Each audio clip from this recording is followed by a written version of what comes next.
if she had some deprogramming, she could be such a fantastic candidate. What do you mean deprogramming? Well, she just doesn't, she's never going to resonate with people outside of the bubble that she lives in the very, very far left. What did they freak out about? Gender, race, parenthood, schools, homelessness, crime, the border, education. Like we stopped being a scientific people. AOC hasn't officially announced anything, but many political insiders believe she's quietly getting ready to run for the Democratic nomination. Bill Maher is one of them, and he says the Democratic Party could face a major loss in 2028 if it chooses her as its nominee. He's not just throwing out opinions either. Maher backs up his argument with several strong points that are hard to ignore.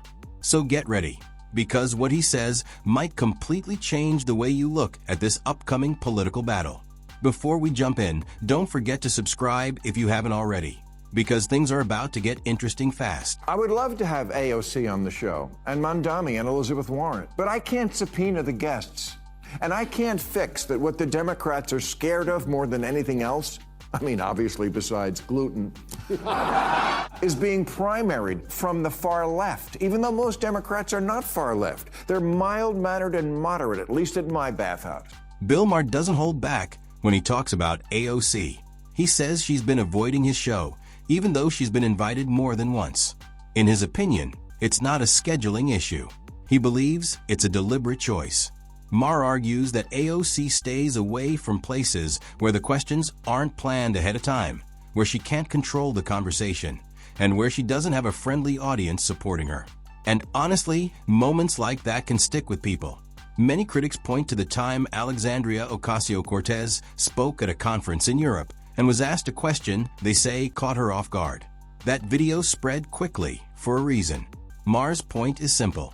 He believes she doesn't want to face that kind of situation again, especially on a stage with millions of people watching and the pressure at its highest. If there is one practical thing that Democrats can do right now that would help them regain power, it's never speak to Trump in person. No, I'm kidding. That's stupid. No, it's this. Inspire your moderates to vote in the primaries. Get that base excited. You have the numbers. After Congressman Moulton made his comment about his daughter not getting run over, he added, "But as a Democrat, I'm supposed to be afraid to say that." Well, then change what you're supposed to be afraid of. Some critics believe more moderate voters have been stepping away from the polls because leaders like Alexandria Ocasio-Cortez and Zohran Mamdani have gained more influence in the party. To many of those voters, today's Democratic Party doesn't feel like the one they used to know. They feel it has changed into something very different. For years, the Democratic National Committee was seen as supporting broad rights, open discussion, and a party that welcomed many different opinions. But critics argue that a newer and more hardline ideological movement, often called woke, has become more influential, with AOC viewed as one of its leading voices. They believe this shift has created a growing divide, causing many centrist voters who once felt comfortable in the party to feel left out, ignored, and less interested in showing up on Election Day. If she had some deprogramming, she could be such a fantastic candidate. What do you mean deprogramming? Well, she just doesn't, she's never going to resonate with people outside of the bubble that she lives in the very, very far left. Well, and that, I mean, the New York Times, of all people, the people I've been like squabbling with for the last 7, 8, 10 years, whatever, when I was all about, Democrats have gone too far left, they just put out a huge editorial basically saying exactly what I've been saying. What, that she's too far left? Yes. That, critics say, is the biggest issue. They argue that Alexandria Ocasio-Cortez has a hard time reaching voters outside her core supporters. In their view, she struggles to connect with moderates who don't fully agree with her message, while conservatives see her policies as too far from their own beliefs. Because of that, they believe there's a limit to how much support she can build. Bill Maher takes the argument even further. He warns that her style of politics could put the Democratic Party at a disadvantage in a national election. According to Maher, her ideas may be popular with many progressives, but they lose support when presented to a wider group of voters with different political views. He believes that in a general election, where success depends on bringing different groups together, that gap could become a major political problem. That the only way the Democrats will ever win again, not that the Republicans are probably going to give it back, is to be more moderate. But we don't have to argue about her. I mean, she has. If people think she's too far left, then that shows another way this country's broken right now. Well, I don't think it's necessarily broken in that way, but it just shows how the country is not there. That is not where the country is, and if you don't, unfortunately, okay, that's the one thing, and I hate to admit this. This country is not as mature as it thinks it is. Patton Oswalt seems to argue that when a lot of people disagree with AOC's policies, it shows something deeper is wrong with American society. Critics, however, say that conclusion goes too far and doesn't match reality. They believe it says more about the way that political group thinks than it does about the country itself. From their point of view, it's an echo chamber where different opinions are often dismissed instead of seriously considered. Bill Maher strongly disagrees with that way of thinking. He says people disagreeing with certain ideas is not proof that society is falling apart. Instead, he believes it's a sign of a healthy country where people make up their own minds and are willing to challenge ideas they don't accept. In his view, rejecting certain policies doesn't mean the public is broken. It simply means people are still thinking for themselves. We elected Obama, and clearly the country freaked out. We're still living in that freak out. We are not as progressed and evolved and intelligent as we think we are because we keep freaking out about this stuff. Well, you know, the left freak out too. The left freaked out about a lot of bull too.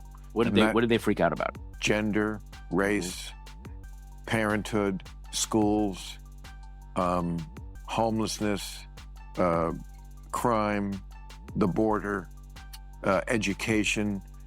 Like we stopped being a scientific people. Like it's not scientific.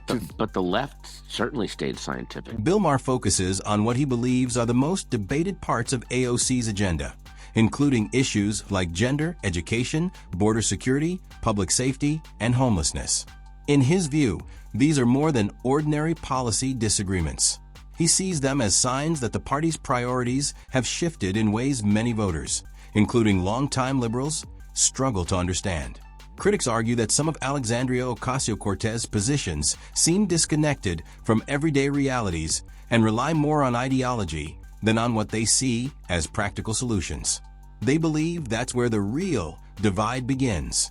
Maher says it's not only conservatives who are raising these concerns.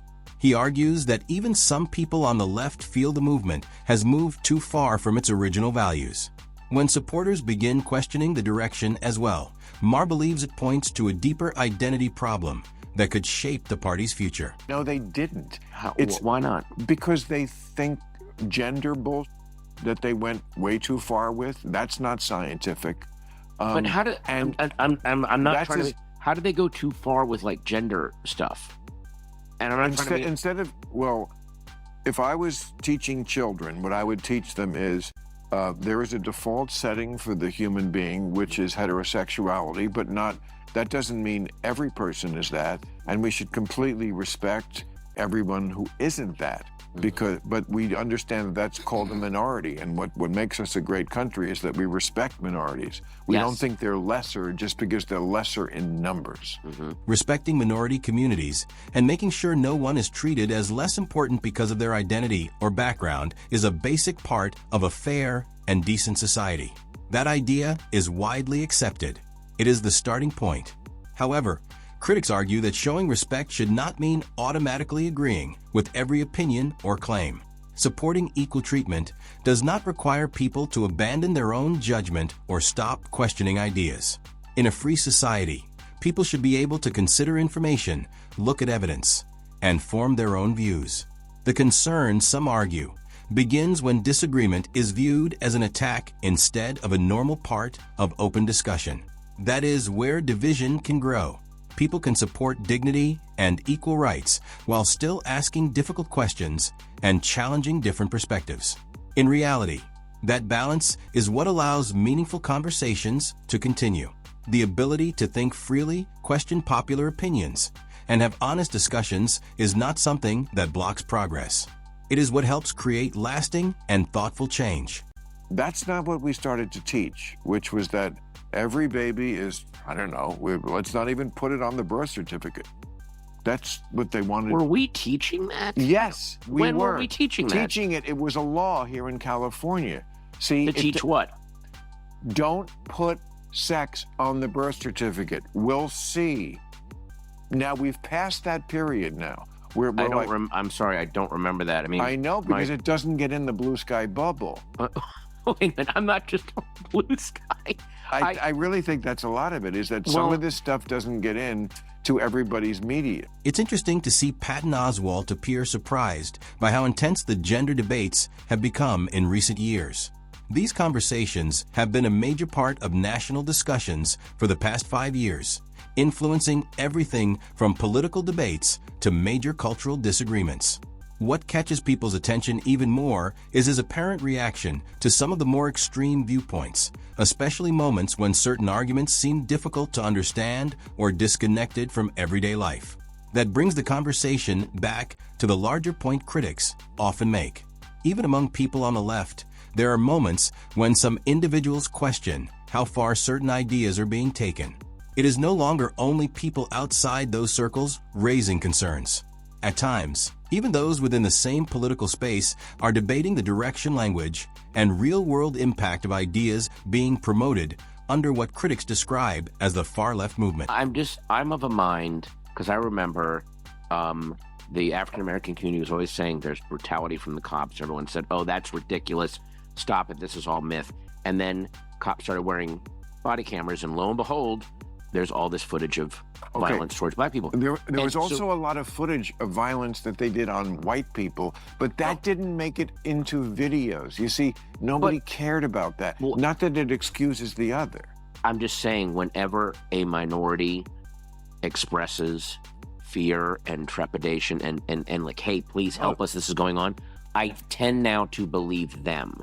I tend now to believe the minority. I always believe them. Whenever they say, hey, this is going on and this is really terrifying. I just have that feeling because I remember when the African American community was saying for years that there was police brutality.